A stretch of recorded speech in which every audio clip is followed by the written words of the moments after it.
रोज ऐकवत होती माहेरच्या श्रीमंतीचं, आणि आलीच माहेराहून ती मात्र हात हलवीत. नारळ सुद्धा नाही ना दिला माहेरच्यानी. ते रगड देत होते. ह्यांनीच नको म्हटलं सामान वाढतं म्हणून. म्हणेल तर काय झालं, जावई म्हणून पहिल्यांदी गेला माझा प्रसाद. काय ठेवलं त्याच्या हातात? ते नाही असा परक्यासारखा विचार करीत. नाहीच करायचा. भुरळ पडली ना त्याला सासरच्या मोठेपणाची. कुणी दाखवलाय मोठेपणा? नाही तर काय. रोज आम्ही आपलं ऐकतोय, प्रवचनात कापड येतं, धान्य येतं, सोनं येतं आणि नाणं येतं. गुरुनी काय आणलं ग त्या दिवशी? तुम्ही मात्र धावलात त्याच्या मागे सोन्याची चेन घेऊन. हवाय का आप्पांनी गहू तांदूळ पाठवायला? सांगितलं तर उद्यापासनं पाठवतील. दर महिन्याला न चुकता. आपल्यालाच काही वाटायला हवं घेताना. आपली मानहानी नाही होत त्यात. तुम्हाला काय पैसा वाचतो तेवढंच दिसतं. नयन, प्रसाद, प्रसाद. अगं बाई, जावई बापू आले वाटतं. भाजी चिरून ठेव का तेवढी?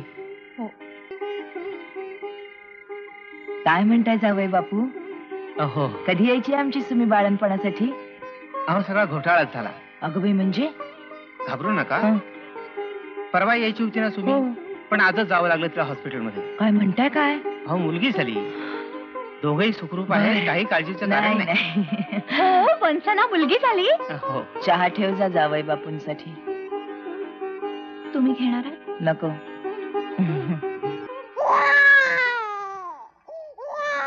मी की नाही आई, हं? हॉस्पिटल मधनं सरळ घरीच जाणार होते. येणारच नव्हते माहेरपणाला. अगं भलतच काय काहीतरी. अगं भलतच कसं, इथं येऊन तुझ्या कष्टात भरच घालायची ना. चल ग. आधीच तुझं उतार वय, त्यात तुला कुणाच मदत नाही. पण पोटच्या पोरीचं पहिलं बाळणपण मला जड व्हायला लागलं तर लोक तोंडात शेण घालतील. इतरांचं राहू दे, पण खुद्द तुझ्या सासरच्या माणसांनी काय किंमत केली असती आपली? अगं म्हणून तर विचार बदलला आणि आले मी, नाहीतर जन्मभर काढत राहिली असते ती माणसं. पण इथं तरी काय म्हणणारच ना, कशाला आली म्हणून. सुने, कोण म्हणतं तुला असं ते बघते मी. पुढचं पुढं, पण माझे हातपाय जोपर्यंत धड आहेत ना तोपर्यंत माझ्या मुलीला या घरात याची चोरी नाहीये. हो, ती इथं जन्मली आहे, कुठून बाहेरून नाही आलेली. समजलं ना?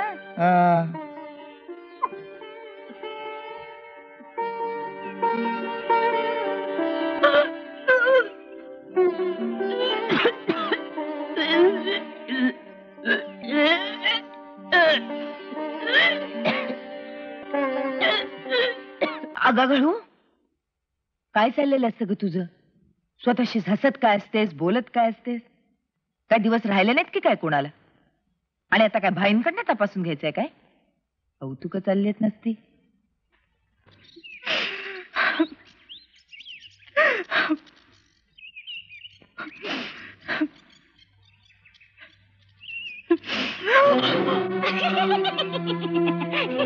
साधेची सून बरेच ना?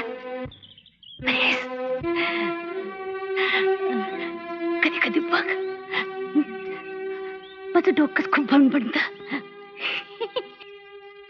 पण सासूबाईने बोलून बोलून बोलून माझं डोकं खाल्लं. आणि माझ्या पहिल्यापणात माझं बाळ केलं ग. माझं बाळ केलं. माझं बाळ केलं. केलं माझं बाळ. माझ्या पहिल्याच बाळपणात माझं बाळ.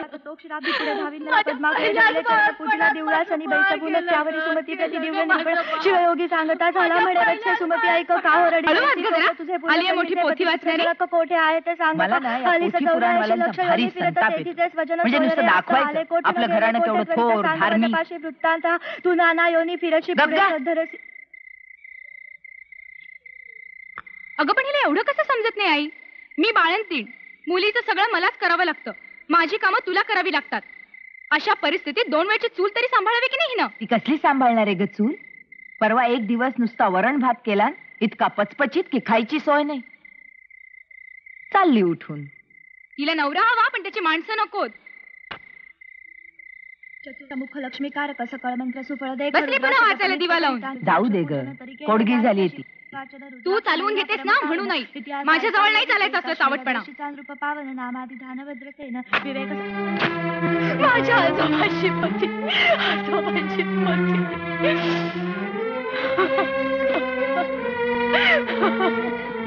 थांब, बल्बच काढते ना.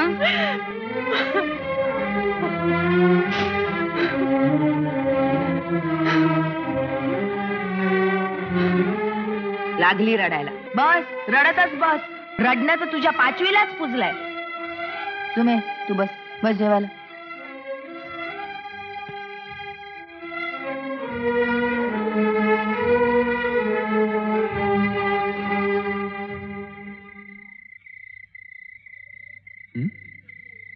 हे काय?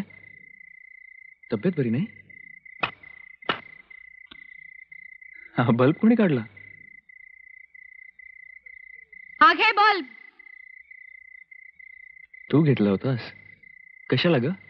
त्यात सुद्धा काही दोष नाहीये. तुझी बायको. राहू दे ना सासूबाई, ते कामावरून दमून आले.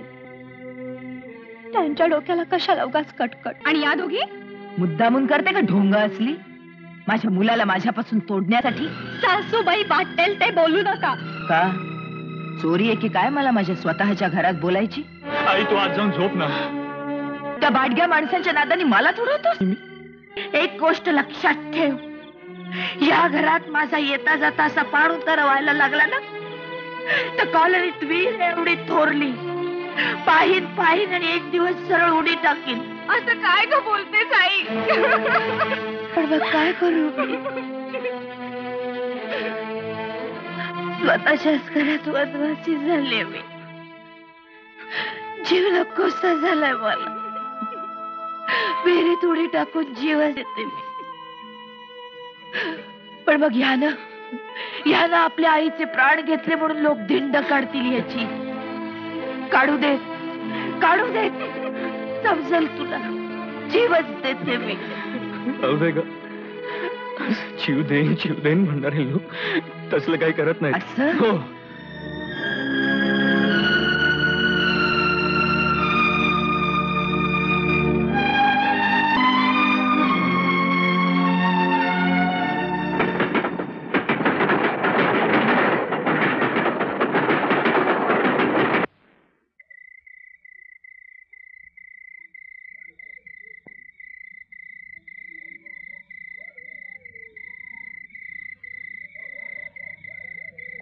आई आई आई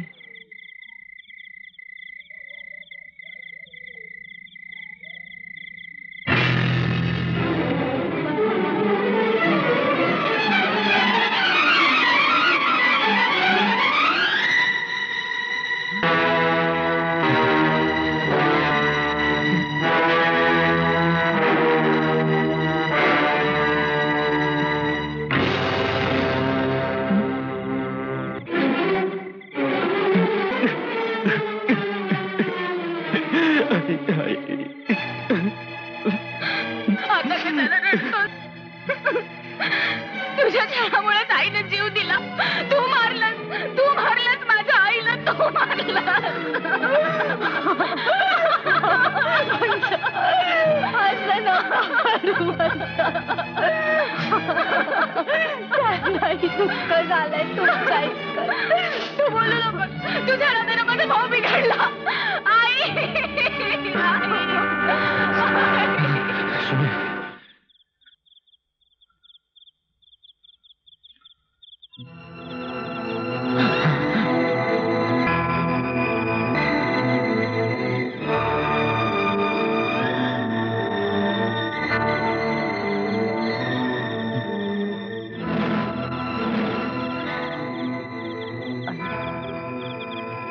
तुमच्या मागे लहानाचा मोठा केला. शिक्षण करून दिलं. लग्न सुद्धा मोठ्या थाटात केलं. तेव्हा म्हणाला, आई तुझ्यामुळे हे झालं. आणि आज पोतेऱ्या एवढी सुद्धा किंमत देत नाहीये. आई आई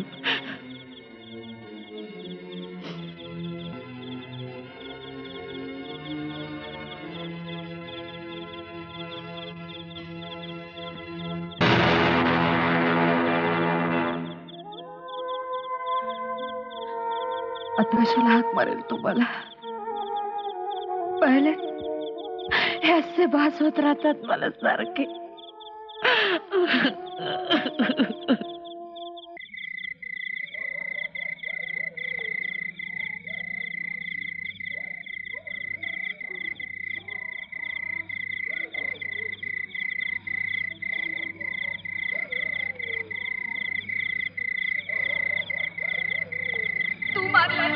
तू मारलास माझ्या आईला.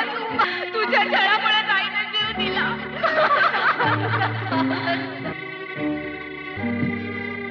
मरण किती छान आहे. सगळे प्रश्न सुटतात. भांडा, रडा, आक्रोश करा, प्रेम करा, सारं त्या पलीकडे शांत सुंदर. पण नयनचं काय?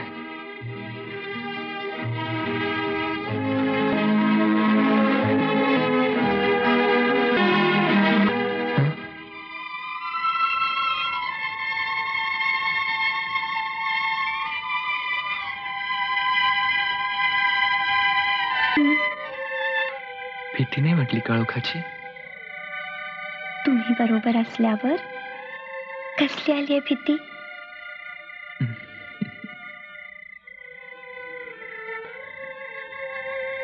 कुठेही येशील माझ्या बरोबर? शंका आहे. बघा, कुठे जायचं आपण? नवीन जागा पाहिलीत? हं?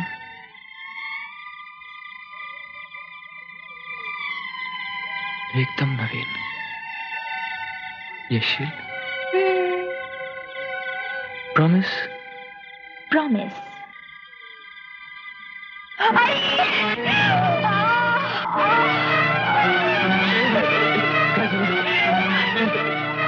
काय होतं? आपण बाईला बोलू. घाबरू नकोस.